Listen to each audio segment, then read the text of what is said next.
Okay, and off we go. Let's get this sketched out and ready for paint. As usual, I'm using the DaVinci drawing app to trace this photo directly from my phone.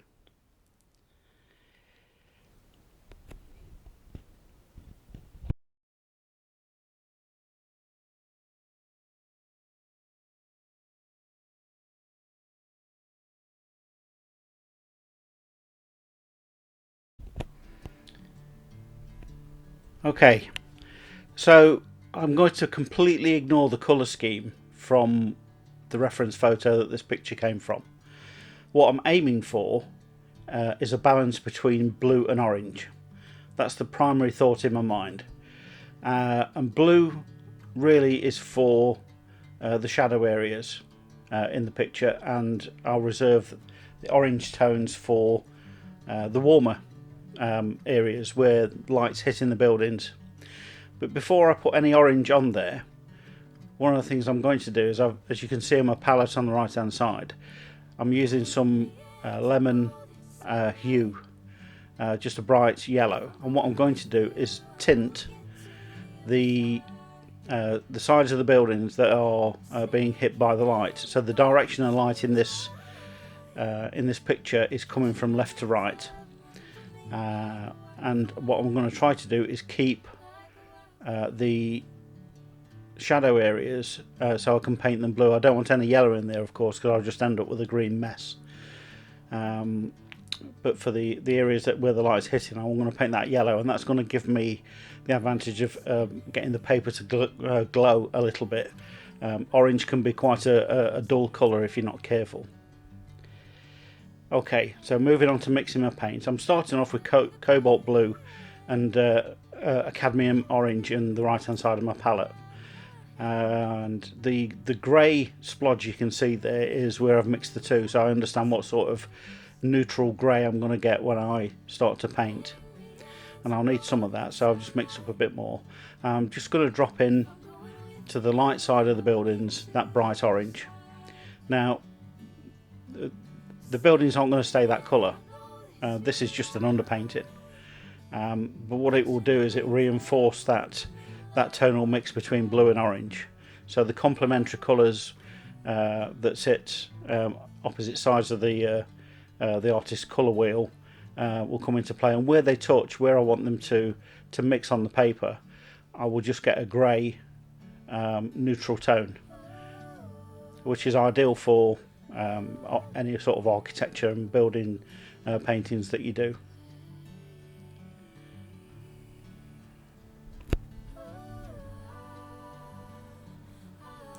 Just picking up the light side of that far building and the tallest building in the picture. And again, just letting it mix in that bottom left hand corner where the street turns a corner, and it goes into quite a deep shadow, but we'll cover that as we get to it. But for now, I'm just really just painting in the big shapes. It could look like a complicated drawing, but actually the shapes in the drawing are pretty straightforward. You've just got to make sure that you've got them in perspective.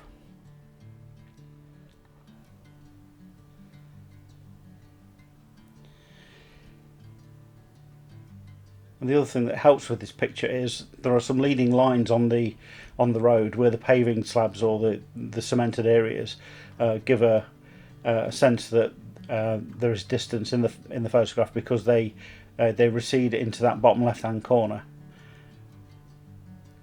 And you'll see me in this painting come back to those a few times just to reinforce them.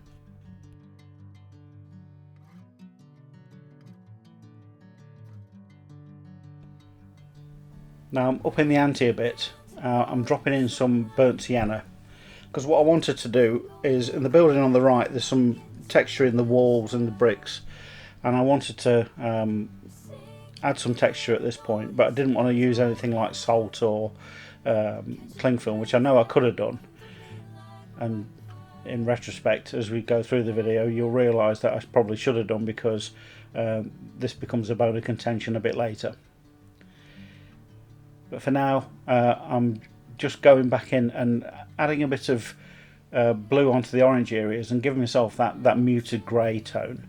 because I want to start to define the shadow areas, certainly under the eaves, and maybe just a tad of blue that go into purple for the far distant hill that sort of defines the end building's roof. Now I'll let that dry, and now coming back in with some burnt sienna again, but I've also upped the blue in my palette as well. I've added some ultramarine just to give me some darker tones, and I'm really just making sure that I'm starting to pull out the you could call it the detail in the painting. On the right hand side there is a small fence on top of that wall, but really I'm just painting shapes. I'm just painting squares and oblongs and all the rest of it. I'm not really getting into fine detail.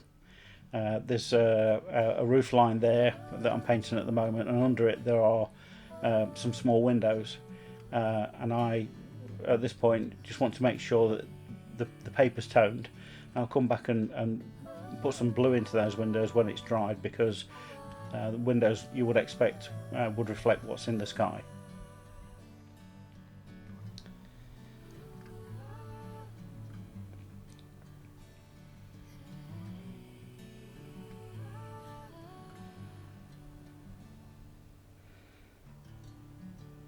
Okay, that front building is starting to look a bit more defined, so I'll move on and just give the shape to the buildings that recede into the distance. You'll probably see me come back to those eaves quite a bit, because using this colour combination I didn't automatically get the right tone, so I had to do a fair bit of overlaying colour.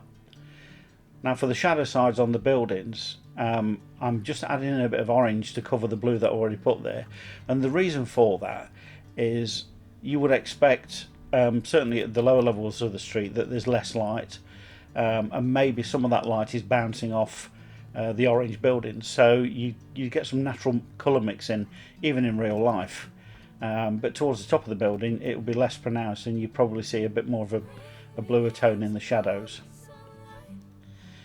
But all I'm doing really is I guess I'm using quite a limited palette, just variations on the same sort of colour theme, to get the areas of shade that I want. Again, tone is everything. Colour helps, but tone does all the heavy lifting, and in terms of defining the building shapes. So just bear that in mind. Don't be afraid to change things if you're not getting the effect that you want.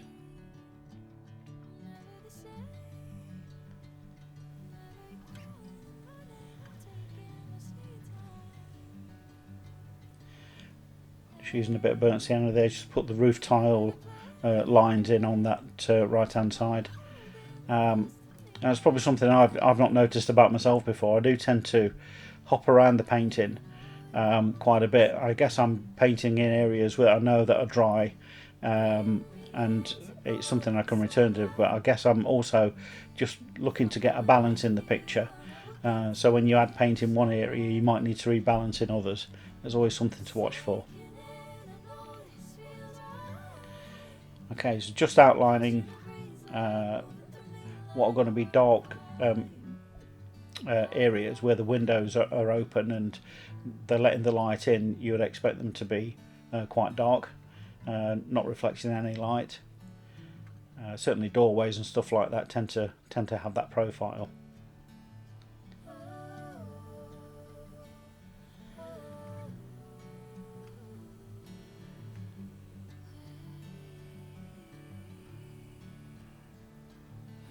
And right down at the bottom of the street, which I'd actually lost from the original drawing when I painted over it, there is actually an arched doorway. Now what I've chosen to do, again, I've edited the original picture that I took this from, to take out some of the vegetation that grows on the left and right hand side of the street. I just didn't want any green in this photograph. That's an artistic choice. It's something you can do. You should not be a slave to a photograph. If you want to paint exactly to the photograph, you can do, but personally, you know, I'd sooner just take the photograph if that's all I were going to do. Okay, so just darkening up, getting some greys now in the top of that palette. So I've used all my bright blues. I'm just going to turn that puddle of blue paint into some of the darker tones as we come down to the edge of the street. And there's a small wall on the left hand side that just needed to be brought to the fore, and I'm pretty sure even at this point that shadow on the far building, it's too blue, it's too light. I'll have to address that as we go through the rest of the painting. There's a little bit of street furniture and a bit of detail in the middle building, so gets the same treatment, same sort of paint mix. Like I say, at this point I'm really just using a limited palette, but of the same types of colour, keeping to that blue and orange theme.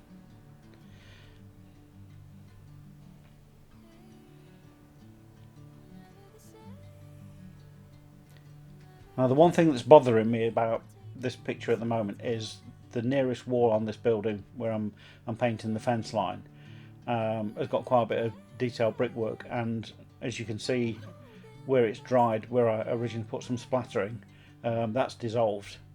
So I'm going to have to do that again, or I'm going to have to treat it differently. And you'll get to see how I nearly mess this picture up. So just keep watching, and you'll see the panic as that unfolds.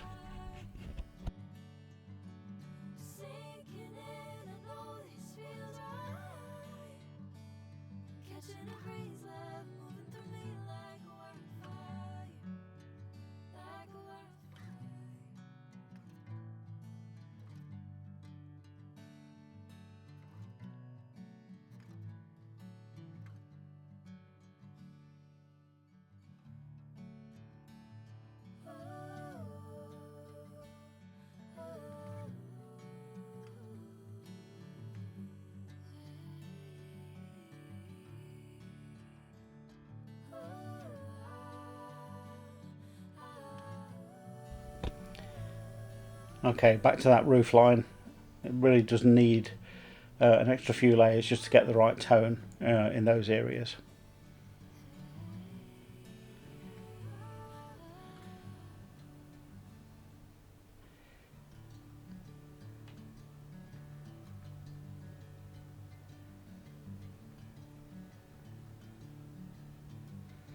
And the leading lines on the pavement just outside, and a bit of detail in the front.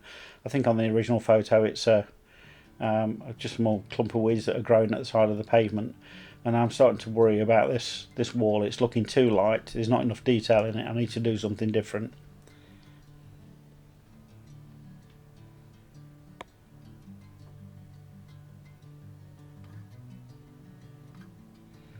The one thing, just painting this far window, you can see that the top half of the window is quite dark, but actually I've obscured it a bit further down where that window shadow falls into the general shadow of the building on the left. Just a little thing just to make it look a bit more natural. Okay, so let's deal with this near wall. This is the point I nearly lost this picture, because the spattering that I was trying to do just didn't work. When I took away my masks to stop it from going over the rest of the painting, it just looked wrong. And at this point I'm thinking, well, that was a waste of time. So I'm going to mop that up. I'm going to lift out what I can and get back to something that's a bit more reasonable, and maybe come at it a different way. So what I end up doing is deploying an ink pen to treat it, this part of the painting, a bit like a line and wash. But firstly I need to get some of that paint up, and maybe just leave some odd textures in there, because it's not completely outrageous, but it just didn't suit it when I did it first time. So time to start again, I guess. and just lifting a bit of paint out of that building. It went too dark for what I wanted. Okay, so breathe.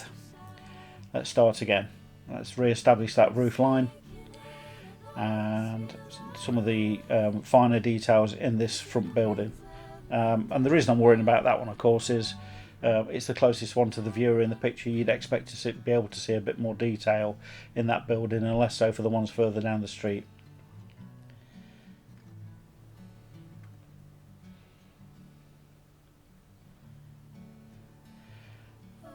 I'm getting into the fine detail now. I'm just putting back in some of the sort of curved roof tile shapes that come to the edge of where you'd expect to see a gutter in. And I'm now using a bit of Payne's grey because the blue combination I've got is just not dark enough to get that dark shadow in the corner to where I'd like it. So again, this is about balancing the picture and just making sure that there is a a focal point in that far corner that just leaves the viewer guessing and thinking what could be around the corner. Okay, so the far end of the picture I'm a lot happier with now. I'll just re-establish that window that I lost through the excessive splattering that I threw onto the paper, and there's a bit of brickwork detail down at the bottom that I just want to establish with the brush. Again, I've hardly changed my colour palette. It's just a blend of blue and orange to give me what I want. And what I really had for this picture was this needs to be a scene on a hot day in a hot country. So this is a Spanish street, 3 in the afternoon. It's the sort of thing you'd see if you're on holiday. There's always a sunny side to the street, and when it's really hot, you walk down the cool side, of course.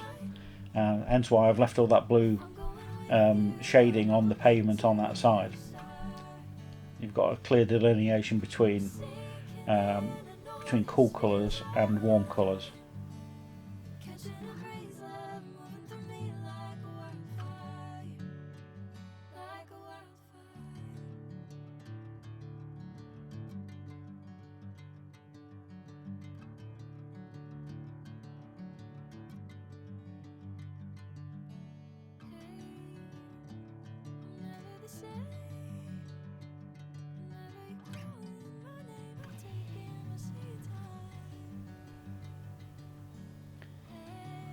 Okay, just repainting what I've destroyed the first time round. I'm now thinking about what the really fine details. I'm thinking about brickwork now.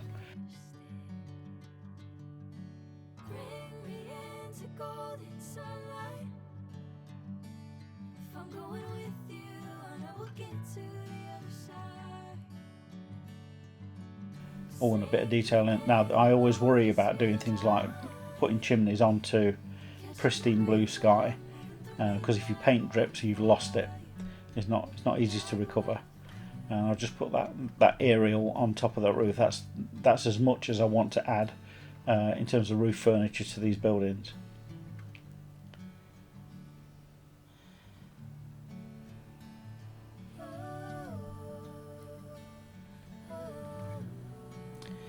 Okay, so what I'm using now is a fountain pen. I've actually got some sepia brown fountain pen ink, and it's great for doing brickwork. It's really subtle. It works well with the paint that's already on the paper, and it just gives me that fine point control for for the detail I want in the picture. Now, you could have done this picture as a line and wash. It would look great as a line and wash, actually. But again, choices, and you can always come back in with a pen to give you that detail if you can't manage it with your brushes. And as for the brickwork on this bottom wall, I'm just going to draw around some of the splatters that remained and try and turn them into bricks. It's just a suggestion of a brick, nothing more than that.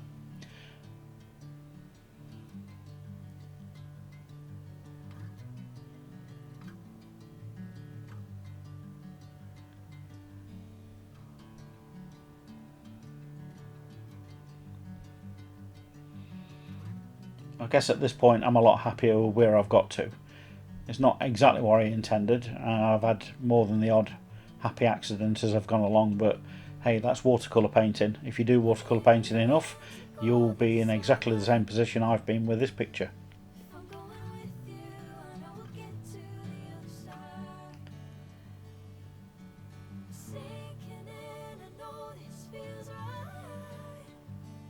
Okay. Final bit of detail on the road, just reinforcing those leading lines on the slabs outside.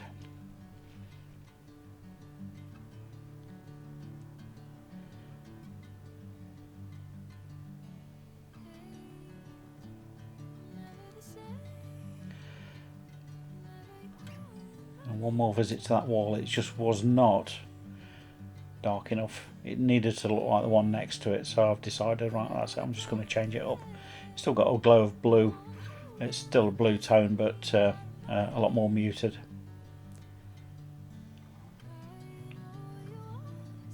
And just a bit of dry brush on the slabs outside so they don't look like pure squares. And there you go, job done. Off with the tape. And it's amazing how often taking the tape off just helps the picture entirely. Yeah, nice white border. Job done. And sign this one, and thanks for watching.